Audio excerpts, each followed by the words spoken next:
Welcome to the Happy Mama Movement podcast. I'm Amy Taylor-Kabbaz, mama, journalist, coach, and founder of Mama Rising.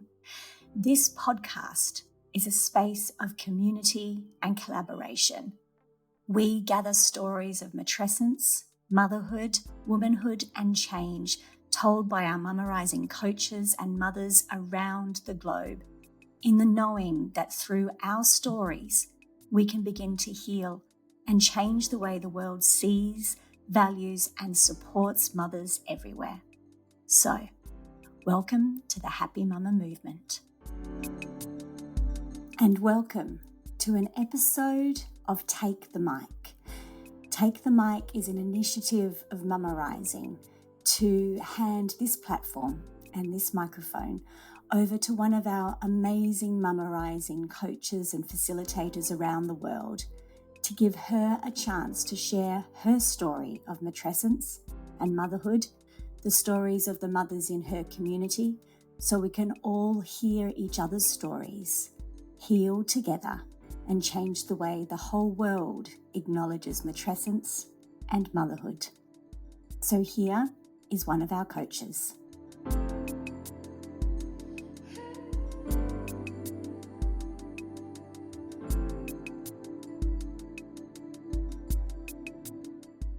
Hello. First, before I begin to share my story, I'd like to thank Amy and the Mama Rising team for giving me the space to share with other moms. I know that many times in my life, I have found that listening to other moms' experiences to be really validating. And during those tough days, it's helped me feel less alone. And it is with this spirit and hope that my story can offer the same energy to the moms listening. My name is Angele Close, and I'm a clinical psychologist, author, motherhood coach, and meditation teacher. I'm married to my husband now for 15 years, and I'm a mom of 3 beautiful children. My firstborn son is now 14. I have a daughter who just turned 13, and my youngest son is 11. We're from Canada, but we moved to the United States. We live on the North Shore of Illinois, close to 6 years ago now. I was so excited to become a mom. I was 34 years old at the time, and I had just gotten married.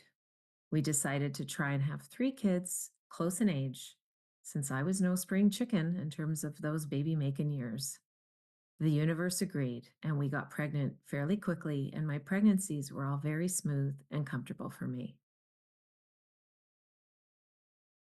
I was finishing graduate school throughout my pregnancies and the births of my kids, so at the same time, I was quite focused on my studies and my career. As a therapist who had done a lot of my own therapy, I felt pretty confident going into motherhood. I thought I'd be a great mom. I didn't realize it at the time, of course, but I think I had expectations that motherhood would be like it was for my mom. She was an 80s mom. You know, the moms who kick their kids out of the house to go play, and then they'd say, "Come home when the streetlights are on." I was a fiercely independent kid, as was my older brother, because, well, that's what my parents and many parents of that generation required. Both my parents worked, they weren't around much, and while I know that they love me, they weren't able to give me the emotional support in the parenting that I needed. I was what some therapists refer to as a parentified child, meaning I was a kid who did most things for myself, by myself, at a very young age. I was also my mom's best friend and her emotional support throughout my childhood, as my parents had a very tumultuous and conflict-ridden relationship. I think the fact that I never heard my mom complain about being a mom, her complaints were mostly geared about my dad, so I think I expected parenting to be much easier than it's been. My mom used to call me her angel. I was a people-pleasing, quiet, quote unquote, good girl. And so I think somewhere in my mind, I expected that my kids would be independent angels too. I didn't realize then in those early days that since my husband and I were raising our kids pretty differently than our own childhoods, that would result in different parenting experiences. And of course, as the first generation of kids with iPads, we knew very little about what parenting in the digital age would be like and how much it would influence the parenting experience. The early years for me, like baby through kindergarten, were fairly smooth, certainly exhausting. Having kids, 3 kids under 5, I was completely tired, but I had this task oriented survivor mode that seemed to help me manage fairly well. I got positive feedback from friends and family too. So for those first few years, I thought I'm adjusting well to motherhood and I got this on lock. I seemed to have oodles of patience. My kids were just so cute and they had that funny way of saying things and doing things. And I felt like a very calm and loving parent.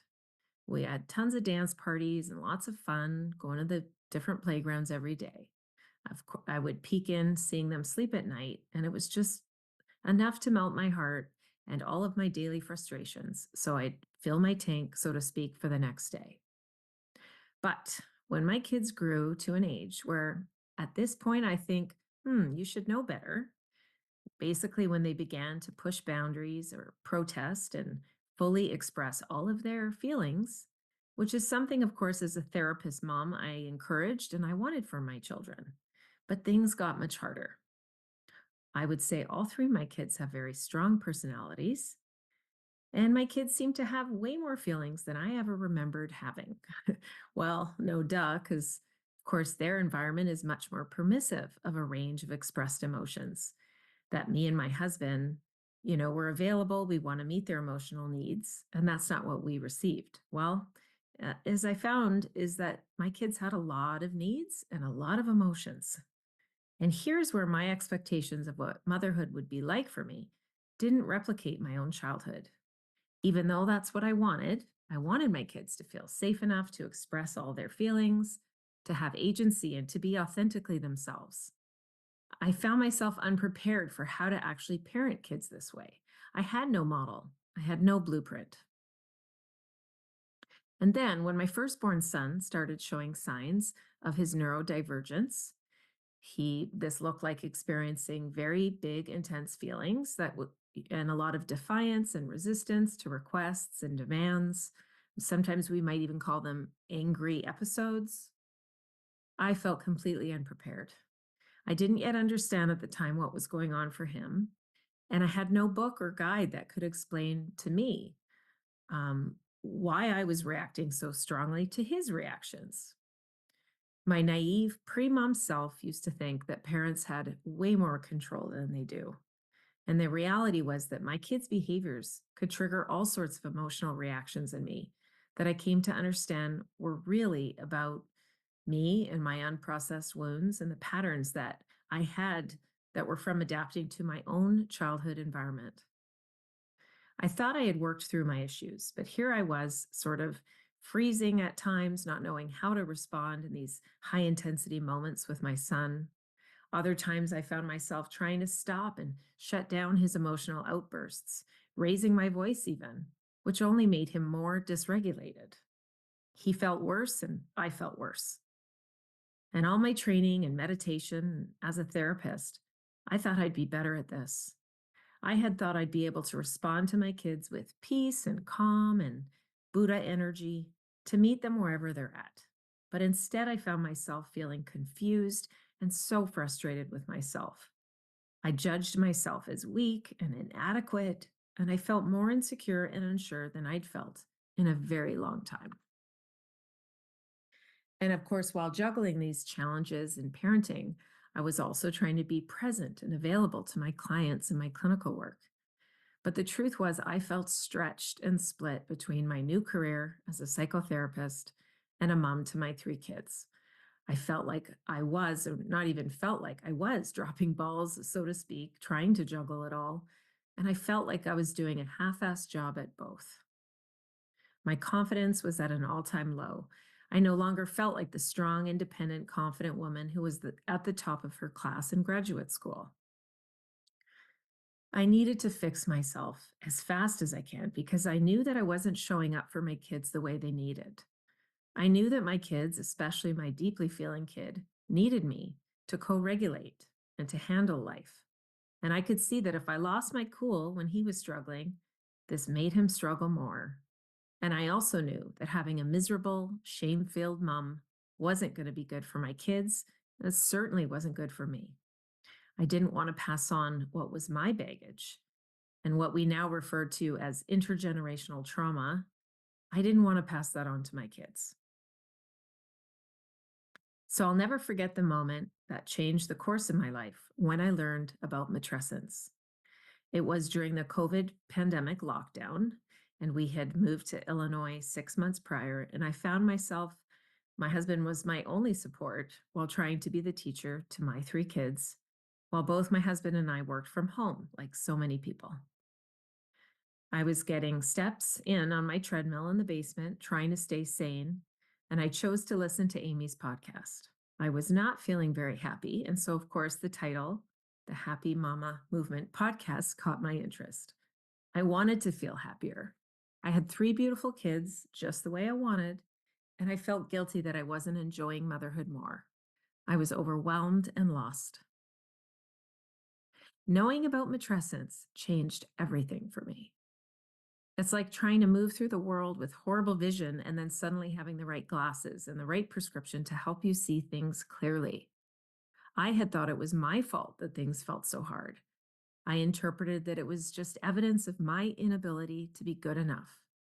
And when I learned about matrescence, I felt showered in validation and understanding. Maybe I wasn't so bad after all. Maybe I wasn't, as I had feared, a bad mom just because I had these mixed feelings and I felt like I didn't know what I was doing. Knowing that there was a word for what I'd been feeling and going through, well, for close to 10 years by that point, it just felt showered in validation that took with it layers of shame and self blame. I sort of felt like I had a community too, even though I, as of yet, still had no friends where I was living.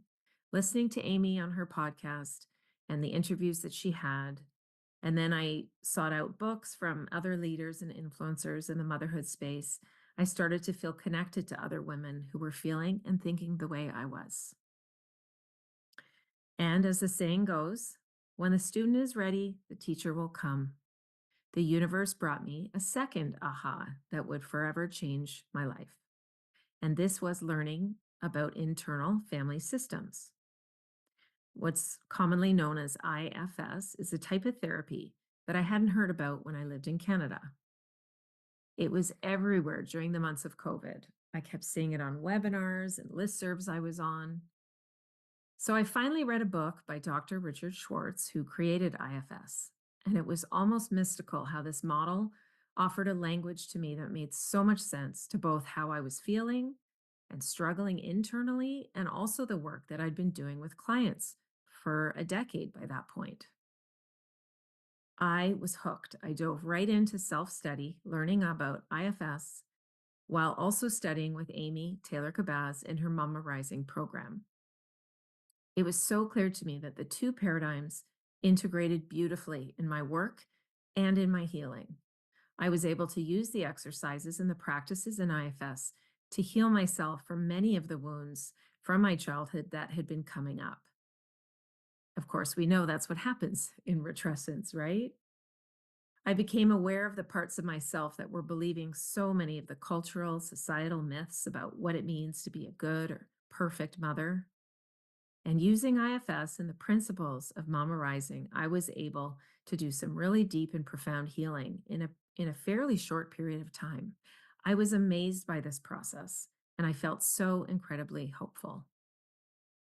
I was very fortunate to work with and learn directly from Dr. Schwartz while I was studying his model. And I've been working since then towards certification and training in IFS, as well as continuing with my own therapy and consultation with other IFS supervisors. Most importantly, I learned firsthand how IFS can help moms through matrescence. I was so excited to experience this quick and deep healing. I was energized to share what I've been learning with other moms so they too can instantly feel better, so that they can dissolve shame and self blame and no longer feel alone in matrescence. When I think about what I wish I'd known I mean, every awakening comes with its own shadow, this bittersweet soul sadness that my meditation teacher, Tara Brock, used to describe it as soul sadness, which refers to the sorrow that we get in that when we have an awakening and we realize something, we get that clarity, but then we reflect back and we feel sorrow for the times that we didn't yet know that. If I could go back to that version of me, I would tell her she's doing great. I would let her know her feelings are valid and they make so much sense. And I just listen. So much healing happens when we can voice our mixed feelings, our grief, frustration, even the boredom, all of it. And to have someone witness them with compassion, without judgment. That simple act of being heard can lift so much of the weight that we carry as mothers. And that is why I'm super passionate about sharing with any mom who will listen to me the concept of matrescence. Like so many others, I once felt confused, overwhelmed, and I blame myself for my struggles in motherhood. And learning about matrescence was such a relief. It gave me a language and an understanding. For moms who want to go deeper, I also share and teach the model of IFS, which has been transformative in helping me heal old wounds, break generational cycles, and parent my kids with more calm and more compassion. In the work that I do, I support moms one-on-one. I also facilitate a local mother's circle in my community. And I've written a book to help guide moms through matrescence, teaching them how IFS can help them parent from their true self. For me, using IFS during this transformative time has been life-changing. It's helped me build stronger relationships with my kids, and I've honestly found much more joy in motherhood. Now I'm lit up connecting with other moms who also are on this journey of wanting to heal, grow, and become the moms they want to be. Helping a mom shed the myth of the perfect mother ideals and step into her power is the most rewarding work. If this story resonates with you, I would love to connect. You can find a free IFS resource guide on my website or my social media where I share tools that blend matrescence and IFS. You can find my details in the show notes. Thank you so much to Amy and to her team for this platform. It's my hope that sharing my story can help even one mom feel less alone, more empowered, and begin her journey to dissolve that shame and that self-blame that is not hers to carry. Thank you. Thanks, as always, for being a part of our global Matrescence community. Please take a moment and make sure you're subscribed to this podcast in your podcast player so you can always be notified of our next episode. And if you would like to work with a coach on your own experience of matrescence, please go to mamarising.net and explore our directory of phenomenal coaches, workshop leaders, space holders and facilitators around the globe. You can also explore our Global Matrescence Foundation and consider donating so a mama in need can access the support of one of our coaches and still ensure that our coaches receive the income and support they need so they can continue to work in this way. And finally, if you would like to be a coach, a facilitator, and a matrescence activist in your own community, jump on our waitlist for our next intake of the Mama Rising Facilitator Training at mamarising.net. Thank you for being here and being part of this movement. Until next week, bye.